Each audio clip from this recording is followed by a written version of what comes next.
Hi friends, welcome back to my channel. Friends, শেষ মানেই শেষ না, নতুন শুরুর অপেক্ষা। প্রিয় দর্শক, আসুন কবিগুরু রবীন্দ্রনাথ ঠাকুরের লেখা নববর্ষ কবিতার মাধ্যমে নতুন বছরকে বরণ করে নেই।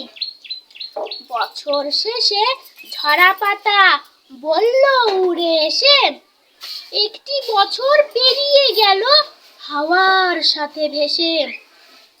নতুন বছর আসছে, তাকে যত্ন করে রেখো, স্বপ্নগুলো সত্যি করে খুব ভালো থেকো। নতুন বছরে নিজেকে নতুন করে খুঁজে নিন। ভিডিওটি ভালো লাগলে লাইক দিতে ভুলবেন না। নতুন বছরে আপনার একটি স্বপ্ন কমেন্টে লিখুন। ভিডিওটি শেয়ার করুন আপনার আপন মানুষের সাথে। চ্যানেলটি সাবস্ক্রাইব করে পাশে থাকুন। পরবর্তী ভিডিও মিস না করতে বেল আইকনটি অন করে রাখুন। ধন্যবাদ। সবাইকে বাংলা নববর্ষের অনেক অনেক শুভেচ্ছা জানাই।